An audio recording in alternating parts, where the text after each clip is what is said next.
Selamat siang teman-teman. Siang. Baiklah teman-teman, teman-teman masih semangat nggak nih untuk dengerin presentasi dari kelompok kita? Masih. Oke, baiklah. Pada kesempatan kali ini kelompok kami akan membahas mengenai materi adaptasi makhluk hidup. Nah, sebelum kita masuk pada materinya, alangkah baiknya itu kita memperkenalkan diri dulu ya teman-teman. Seperti kata pepatah, tak kenal maka tak sayang, kalau udah kenal jangan terlalu sayang. Baiklah, saya Amanda Peter Kristi dengan NIM 23113404. Saya Ayu Rahmawati dengan NIM 23113461. Saya dari Denmas Satyendriana dengan NIM 23. Nah, seperti yang sudah saya katakan di awal bahwa pada hari ini kelompok kami akan menjelaskan materi adaptasi makhluk hidup. Sebelumnya saya ingin bertanya sama teman-teman, udah pada tahu belum apa sih itu adaptasi? Udah, siapa yang udah? Apa itu? Oke ya, adaptasi itu adalah suatu penyesuaian ya teman-teman, penyesuaian diri ataupun menyesuaikan diri. Jadi di sini kita dapat menarik kesimpulan bahwa adaptasi makhluk hidup itu adalah kemampuan makhluk hidup untuk menyesuaikan diri terhadap lingkungan hidupnya. Teman-teman tahu nggak mengapa makhluk hidup itu perlu melakukan adaptasi atau tujuannya untuk apa sih? Tahu nggak? Berulang dia. Benar ya, benar-benar. Nah, ada 3 tujuan mengapa makhluk hidup itu perlu melakukan adaptasi. Yang pertama itu tentunya untuk memperoleh makanan, karena makanan itu adalah sumber kekuatan kita atau energi kita. Kedua itu untuk melindungi diri dari musuh, dan ketiga itu untuk kelangsungan hidupnya. Oke, nah adaptasi pada makhluk hidup itu ada 3 macam-macam adaptasi pada makhluk hidup. Yang pertama itu ada adaptasi morfologi, yang kedua ada adaptasi fisiologi, dan ketiga itu ada adaptasi tingkah laku. Nah, untuk materi pertama itu akan dijelaskan oleh saya. Oke, adaptasi morfologi. Teman-teman tahu nggak apa itu morfologi? Nggak, oke. Nah, tadi kan adaptasi itu kata kuncinya itu penyesuaian ya. Kalau morfologi ini teman-teman hanya perlu mengingat kata kuncinya. Berarti morfologi itu berkaitan dengan bentuk tubuh, alat tubuh, dan struktur tubuh. Jadi dapat kita simpulkan bahwa adaptasi morfologi itu adalah penyesuaian bentuk tubuh, alat-alat tubuh, dan struktur tubuh makhluk hidup terhadap lingkungannya. Oke. Selanjutnya, adaptasi morfologi itu ada 2 teman-teman. Pertama itu ada adaptasi morfologi pada hewan, dan kedua itu ada adaptasi morfologi pada tumbuhan. Nah, apa sih sebenarnya adaptasi morfologi pada hewan itu? Contoh-contohnya itu seperti apa? Teman-teman udah pada tahu belum? Oke, langsung aja akan saya bahas. Nah, adaptasi morfologi pada hewan. Nah, adaptasi morfologi pada hewan itu biasanya terjadi karena disebabkan oleh beberapa faktor. Yang pertama itu bisa disebabkan karena faktor bagaimana makhluk hidup tersebut itu mencari makan dan kondisi di mana makhluk hidup itu tumbuh. Oke, nah biasanya adaptasi morfologi pada hewan itu terjadi pada bagian-bagian tubuh hewan ya teman-teman. Contohnya itu sangat mudah kita temui di dalam kehidupan kita, seperti bentuk paruh burung, bentuk kaki burung, dan bentuk mulut serangga. Nah, saya ingin bertanya nih sama teman-teman. Teman-teman udah pernah melihat bebek? Bebek? Sudah? Nah, oke. Bebek itu mempunyai kaki yang dimana di antara sela-sela kaki bebek itu terdapat selaput teman-teman. Seperti ini. Nah, selaputnya itu kira-kira berguna untuk apa? Berguna untuk apa? Benar ya. Nah, selaput pada kaki bebek itu berfungsi untuk membantu bebek ketika berenang dan berjalan di lumpur. Contoh lainnya, teman-teman pernah melihat burung elang? Nah, burung elang itu mempunyai bentuk kaki yang pendek teman-teman. Bentuk kakinya seperti ini. Bentuk kaki yang pendek dengan cakar yang tajam. Kira-kira fungsinya untuk apa? Benar ya, untuk mencengkram mangsanya. Atau kita juga bisa lihat pada contoh bentuk kaki ayam. Ayam itu mempunyai bentuk kaki yang panjang dan juga tegak. Fungsinya itu membantu ayam ketika berjalan di darat dan mengais makanan. Teman-teman pernah melihat ayam mengais makanan? Pernah.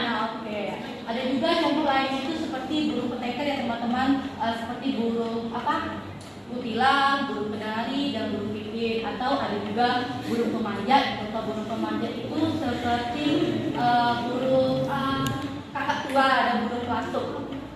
Nah, oke. Dalam kehidupan kita sehari-hari, bentuk kaki hewan itu ternyata berguna, teman-teman. Berguna bagaimana makhluk hidup tersebut itu menyesuaikan dirinya terhadap lingkungan. Nah, alat tersebut itu dapat digunakan untuk mereka mencari makanan. Selanjutnya kita masuk pada paruh burung. Tadi teman-teman udah mengatakan bahwa teman-teman pernah melihat bebek ya. Nah, bebek itu mempunyai bentuk paruh yang menyudut dengan pangkal bergerigi, kurang lebih seperti ini ya teman-teman. Nah, kira-kira teman-teman tahu nggak apa sih fungsi dari paruh bebek itu? Nggak tahu ya? Oke. Iya benar, karena bebek itu suka dengan lingkungan yang becek, suka dengan lingkungan yang berair. Bentuk paruhnya itu berguna untuk menyaring makanan yang ia dapat dari lumpur. Atau kita juga bisa lihat pada bentuk paruh elang, burung elang. Nah, burung elang ini mempunyai bentuk paruh yang tajam, teman-teman. Punya bentuk paruh yang tajam, kemudian runcing dan sedikit membengkok. Fungsinya itu untuk apa? Iya benar ya, fungsinya itu untuk mengoyak makanan berupa daging, ya benar-benar. Nah, atau kita bisa juga lihat pada bentuk paruh burung pelikan. Pernah teman-teman melihat bentuk paruh burung pelikan? Belum. Oke ya. Bentuk paruh burung pelikan ini memiliki bentuk paruh yang panjang, teman-teman. Bentuk paruh yang panjang dengan di bawahnya itu terdapat kantong besar. Kantongnya itu berfungsi untuk menyimpan ikan yang ia tangkap. Itu. Ada juga bentuk paruh burung pelatuk seperti ini. Bentuk paruh yang panjang dan runcing dan berfungsi mematah kayu di pohon untuk menangkap serangga yang di dalam pohon. Atau ada juga bentuk paruh burung pipit, yaitu bentuk paruhnya itu pendek, tebal, runcing, yang berguna untuk memecah biji-bijian seperti padi. Nah, oke. Bentuk paruh burung yang berbeda-beda ini disebabkan karena makanan burung yang berbeda-beda, teman-teman. Jadi dengan adanya perbedaan makanan burung yang berbeda-beda tersebutlah yang membuat terjadinya adaptasi morfologi pada bentuk paruh burung. Oke, selanjutnya kita juga bisa lihat pada bentuk mulut serangga. Bentuk mulut serangga ini berbeda-beda, teman-teman, karena disesuaikan dengan makanan yang mereka makan. Di sini kita bisa lihat belalang itu mempunyai bentuk mulut yang menggigit.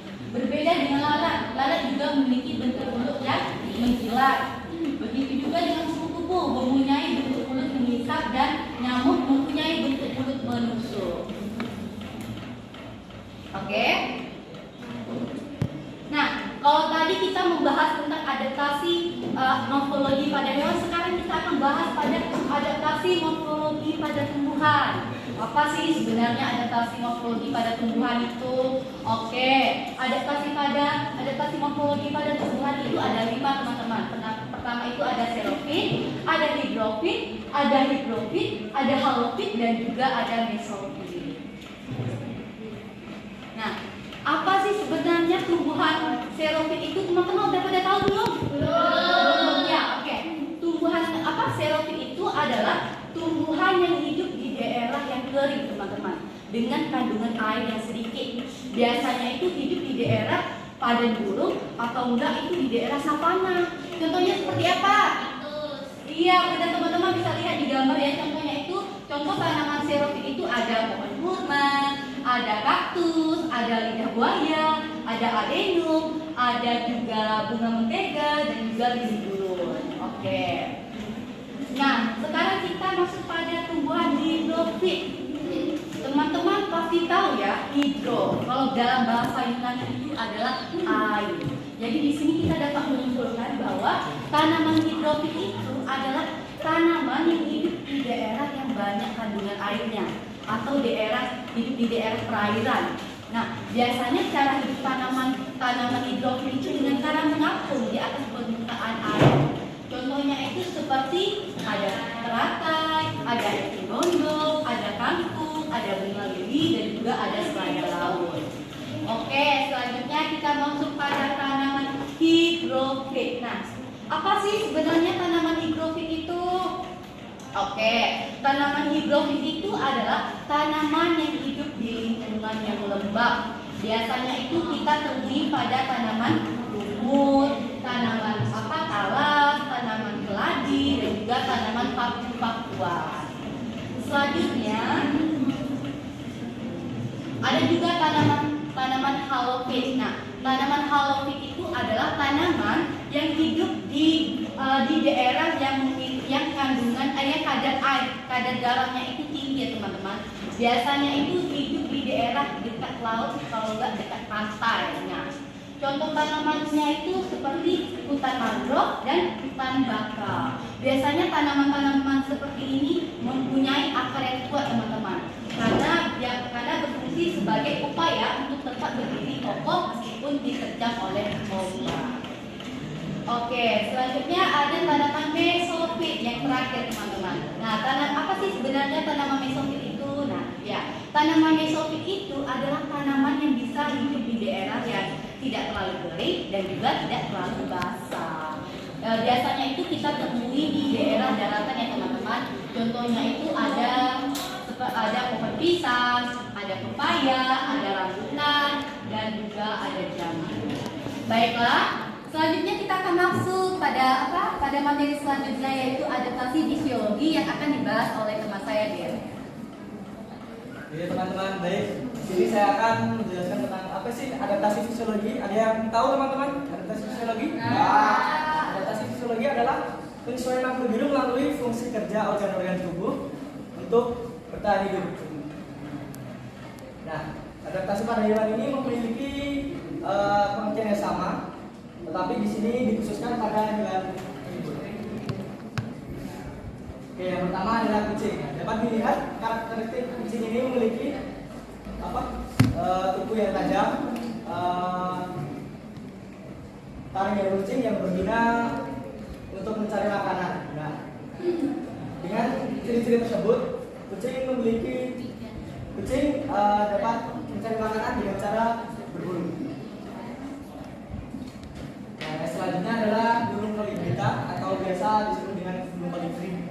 Nah, burung kolibri ini memiliki ciri khas, yaitu memiliki paruh yang kecil dan juga panjang. Nah, ciri tersebut berguna untuk mencari makanan, yaitu dengan cara menghisap nektar ataupun bisa disebut dengan sari bunga yang berada pada dasar bunga. Nah, yang ketiga adalah bebek. Bebek ini biasa hidup di tempat berair ataupun berlumpur seperti di sawah, sungai, danau, dan rawa-rawa. Ciri-ciri pada bebek ini berguna untuk memudahkan saat berenang ketika di air dan juga ketika di lumpur tidak mudah terperosok. Nah, dapat dibandingkan dengan hewan ayam itu. Ada yang tahu perbedaan tentang kaki ayam dan juga bebek? Enggak. Nah, perbedaan tersebut kalau di ayam tidak memiliki selaput. Bisa dilihat kalau bebek sendiri memiliki selaput.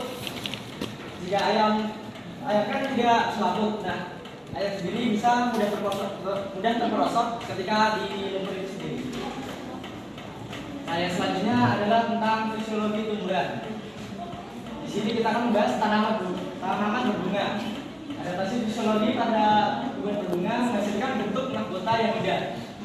Selain menghasilkan mahkota yang indah, tanaman berbunga ini juga menghasilkan bau yang khas untuk menarik serangga untuk membantu proses penyerbukan. Untuk contoh yang tanaman berbunga tadi adalah bunga matahari, melati, mawar, dan lain-lain. Yang kedua, kita membahas tentang insektivora. Tumbuhan insektivora ini juga biasa disebut dengan tumbuhan pemakan serangga. Jenis ini memiliki bentuk penyesuaian untuk menarik perhatian serangga. Untuk contohnya sendiri adalah Canis mar, Canis flytrap, dan lain-lain. Nah, yang terakhir adalah tumbuhan mauni. Mauni ini menghasilkan zat racun untuk bertujuan mengurangi persaingan dengan tumbuhan yang lain untuk memperoleh nutrisi yang cukup.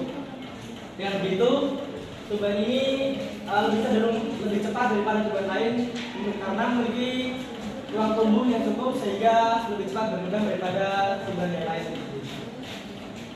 Nah, selanjutnya akan dijelaskan teman saya tentang adaptasi tingkat laku. Di sini saya akan menjelaskan terkait adaptasi tingkah laku akibat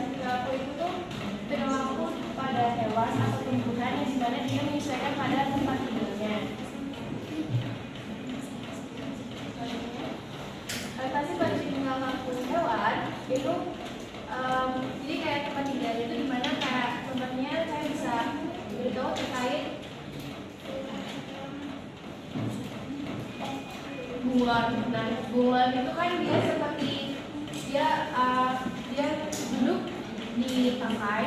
Nah, dia nanti akan berubah warna dengan sesuai dengan tangkai yang dia tempati. Itu biasanya tingkah laku ini untuk menghindari musuh ataupun dia untuk mencari mangsanya. Ini selanjutnya ada autotomi. Di sini autotomi itu sebenarnya itu dia membelah diri ya. Tapi di sini kita salah karena kita mencampurkan beberapa. Saya akan menjelaskan satu-satu. Yang pertama itu menggulung giring. Kalian tahu nggak sih terenggiling, hewan terenggiling itu apa? Jadi hewan terenggiling itu tuh seperti landak. Dia kan kalau landak itu kan dia berduri. Nah, kalau yang terenggiling ini dia tidak tajam tubuhnya itu. Jadi tapi dia tetap meringkuk kalau disentuh. Nah, terenggiling dan lipan ini dia perlindungannya dengan cara menggulung diri. Jadi berbentuk huruf O. Nah, di mana ini dia akan melindungi diri dia dari ancaman pada pemangsa. Kalian bisa lihat itu di film Kancil atau di MNC itu ada. Yang kedua, cumi-cumi. Cumi-cumi itu mengeluarkan tintanya. Kalau kalian pernah makan cumi-cumi, pasti kan kalian harus membersihkan tinta-tintanya. Nah, tinta itu berfungsi untuk memperkeruh air agar dapat mengelabui musuhnya. Yang ketiga ada bau menyengat dari walang sangit. Kalian tahu nggak sih walang sangit itu apa?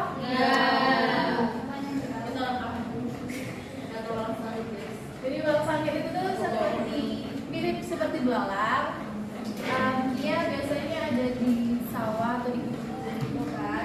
Nah, dia ini memang baunya ini sangat menyengat untuk dia terbebas dari ancaman musuhnya. Selanjutnya, yang kedua ada adaptasi tingkat laku tumbuhan. Kalian tahu nggak sih putri malu? Tahu. Putri malu itu daun apa bunga? Daun. Itu daun ya. Nah, di sini kalau putri malu kalau kita sentuh pasti dia akan mengatuk kan. Nah, itu alasannya karena dan putri malu mengatuk itu dia itu untuk mengusir musuh atau mengusir serangga yang ingin memakan daunnya. Jadi dia selalu menutup daunnya. Yang kedua ada bunga pukul 4. Kalian tahu bunga pukul 4? Bunga pukul 4 itu dia tumbuhan yang dia mengikuti suhu di tempatnya ya. Dimana bunga pukul 4 ini akan mekar di sore hari, namun akan layu di pagi hari. Selanjutnya ada pohon jati. Kalian tahu pohon jati kan? Nah, pohon jati itu kan biasanya terkenal pada batangnya yang mahal. Nah, di sini saya akan menjelaskan terkait pohon jati itu ternyata daunnya sering menggugur di kala musim kemarau. Jadi di mana kalau kalian pergi ke daerah yang banyak pohon jatinya, kalian pasti melihat banyak di musim kemarau itu pasti banyak berserakan daun-daunnya. Nah, itu dia menggugurkan daunnya, namun pohon itu tidak mati ya, tidak mati. Selanjutnya ada rafflesia. Rafflesia, kalian tahu rafflesia kan yang besar? Nah, itu rafflesia itu dia itu mengeluarkan bau yang dimana baunya itu akan menarik serangga seperti lalat. Nah, nanti dia akan masuk ke dalam rafflesia tersebut di dalam lingkarannya. Nah, di situ terdapat cairan. Nah, cairan itu bisa membuat naikkan serangga-serangga yang masuk. Yang kedua, ada kantong semar. Nah, kantong semar tadi sudah dijelaskan kepada teman saya yang bagian insektivora. Kantong semar itu seperti rafflesia umumnya, dia juga menangkap serangga yang dimana, tapi dia tidak mengeluarkan bau. Dia biasa saja jadi serangga itu akan masuk. Nah, masuk itu dia tidak akan menutup, tapi dia akan tetap berkumpul dengan cairannya. Nah, di situ dengan cara itu kantong semar dapat mencari makanannya. Yang ketiga teratai, yang dimana teratai itu kalian bisa lihat kan di air yang dia punya volume daunnya besar, dan teratai itu kan biasanya itu di atas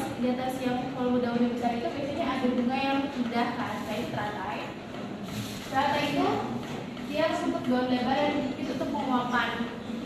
Nah, jadi dia bertahan hidup dengan menggunakan volume yang besar itu untuk penguapan air yang lebih besar. Selanjutnya, ya. Baiklah teman-teman, sekian presentasi dari kelompok kami. Maaf apabila selama presentasi mungkin teman-teman kurang memahami atau kurang jelas.